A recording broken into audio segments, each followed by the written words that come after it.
നമ്മുടെ എല്ലാവരുടെയും ഏറെ ബഹുമാനപ്പെട്ട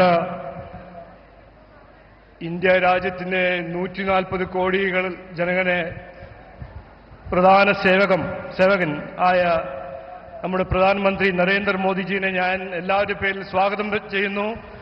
അദ്ദേഹത്തിന് ഞാൻ എൻ്റെ വിനീതമായ നമസ്കാരം. ഒപ്പം ഇവിടെ വേദിയിലും സദസ്സിലുമുള്ള സഹപ്രവർത്തകർക്കും ഇവിടെ വന്ന സഹോദര സഹോദരിമാർക്കും എൻ്റെ വിനീതമായ നമസ്കാരം. നമുക്കെല്ലാവർക്കും അറിയാം, ഇത് ഇന്ന് ഒരു സന്തോഷകരമായ ദിവസമാണ്. കാരണം നമ്മളെ അസംബ്ലി ഇലക്ഷന്റെ ആദ്യത്തെ പൊതുയോഗം ഉദ്ഘാടനം ചെയ്യാൻ വന്നിരിക്കുന്നത് നമ്മുടെ ഏറെ ബഹുമാനപ്പെട്ട പ്രധാനമന്ത്രി നരേന്ദ്രമോദിജിയാണ്. നമ്മുടെ മേയർ വി രാജേഷ് പറഞ്ഞ പോലെ ഈ തിരുവനന്തപുരം കോർപ്പറേഷൻ ഇലക്ഷന്റെ സമയത്ത് നമ്മളൊരു വാഗ്ദാനം കൊടുത്തു. 45 ദിവസത്തിൽ 5 കൊല്ലത്തിനൊരു ബ്ലൂ പ്രിന്റ് ഉണ്ടാക്കും.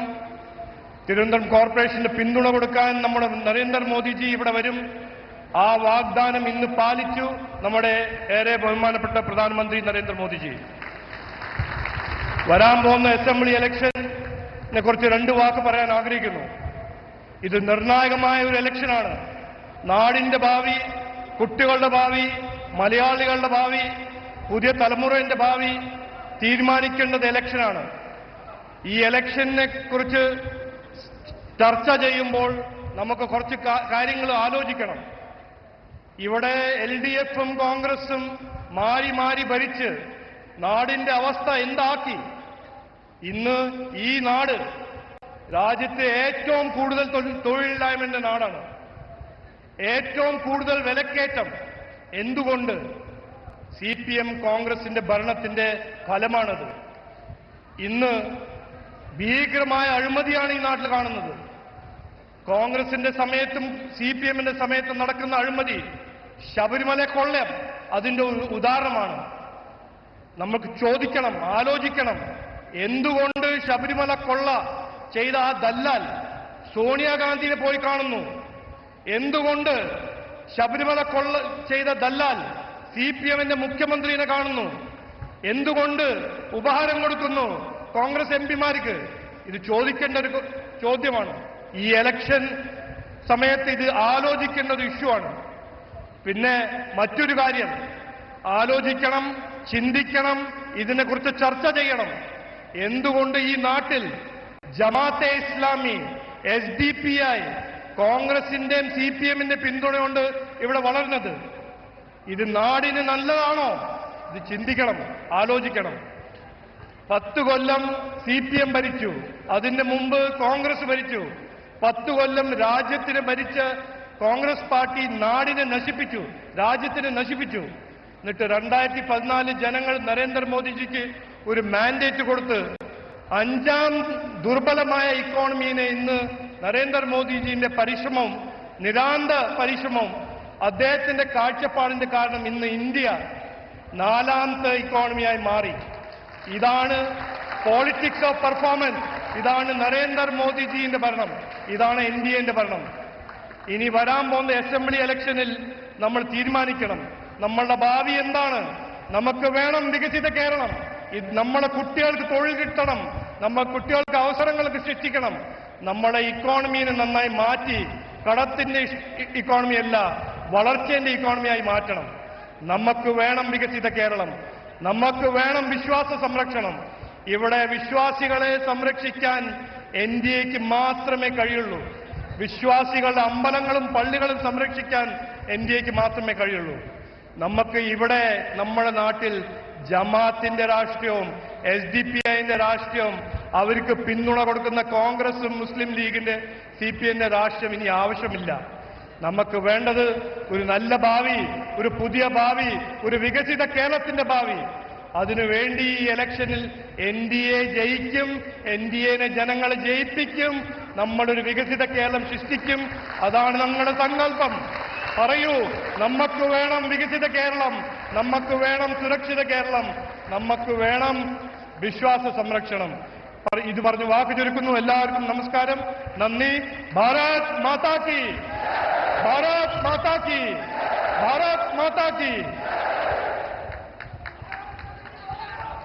2014 പുതിയ ഇന്ത്യക്ക് വേണ്ടി ഈ രാജ്യത്തിലെ ജനങ്ങളോട് വോട്ട് ചോദിച്ച് ഒരു പതിറ്റാണ്ട് കാലം കൊണ്ട് അത് സാർത്ഥകമാക്കി 2047 ഒരു വികസിത ഭാരതത്തിനു വേണ്ടി 142 കോടി ജനതയും ഒരുമിച്ച് ചേർത്ത് മുന്നോട്ട് കൊണ്ടുപോകുന്ന നമ്മുടെ ബഹുമാനപ്പെട്ട പ്രധാനമന്ത്രി ശ്രീ മോദിജി ആത്മവിശ്വാസവും ആത്മാഭിമാനവും ആത്മനിർഭരതയും ഈ രാജ്യത്തിന് പടർത്തിയിട്ടുള്ള, ഈ രാജ്യത്തിന് നൽകിയിട്ടുള്ള ബഹുമാനപ്പെട്ട മോദിജിയെ ഈ സമ്മേളനം ഉദ്ഘാടനം ചെയ്യാൻ വേണ്ടി ബഹുമാനപൂർവ്വം ക്ഷണിക്കുന്നു.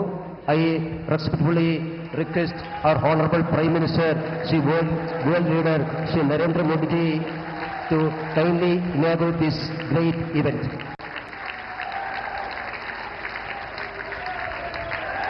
അദ്ദേഹത്തിന്റെ പ്രസംഗം പരിഭാഷപ്പെടുത്താൻ വേണ്ടി ശ്രീ സന്ദീപ് ബചസ്പതിയെയും ക്ഷണിക്കുന്നു.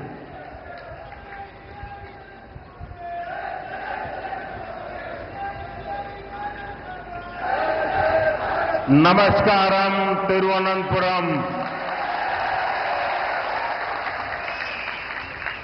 भगवान पद्मनाभ स्वामी की इस पावन भूमि पर आना मेरा बहुत बड़ा सौभाग्य है।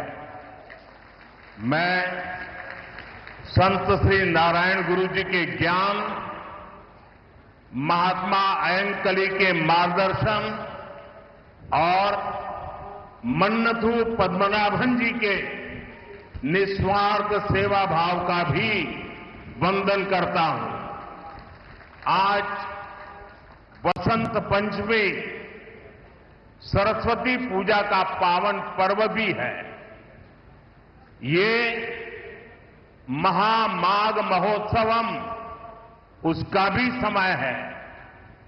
मैं केरला के लोगों को ही निस्वार्थ सेवा भाव का भी होता था। आज नेताजी सुभाष चंद्र बोस जी की जन्म जयंती भी है। हम इसे पराक्रम दिवस के रूप में मनाते हैं। मैं सभी देशवासियों को पराक्रम दिवस की बहुत बहुत बधाई देता हूं। നമസ്കാരം. തിരുവനന്തപുരം ശ്രീ പത്മനാഭസ്വാമിയുടെ മണ്ണിൽ വരിക എന്നത് എന്റെ സൗഭാഗ്യമാണ്. നാരായണ ഗുരുദേവന്റെ അറിവിന് മുന്നിൽ, മഹാത്മാ അയ്യൻകാളിയുടെ മാർഗദർശനത്തിനു മുന്നിൽ, മന്നത്ത് പത്മനാഭന്റെ നിസ്വാർത്ഥ സേവനത്തിനു മുന്നിൽ ഞാൻ നമസ്കരിക്കുന്നു. ഇന്ന് വസന്ത പഞ്ചമി ദിവസമാണ്. സരസ്വതി പൂജയുടെ പാവനമായ ദിവസം കൂടിയാണ് ഇന്ന്. അതോടൊപ്പം മഹാമാഘ മഹോത്സവവും നടക്കുകയാണ്. എല്ലാ മലയാളികൾക്കും ഈ മഹോത്സവങ്ങളുടെ എല്ലാ പേരിലുള്ള എല്ലാ നന്മകളും ഞാൻ നേരുകയാണ്. അതോടൊപ്പം ഇന്ന് നേതാജി സുഭാഷ് ചന്ദ്രബോസിന്റെ ജന്മദിവസമാണ്.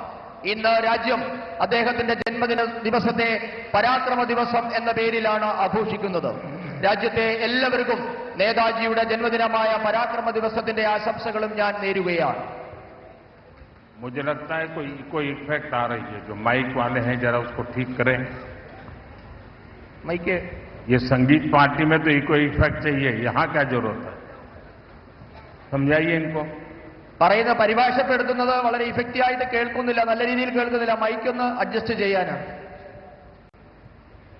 എക്കോ കുറച്ചാൽ മതി. എക്കോ.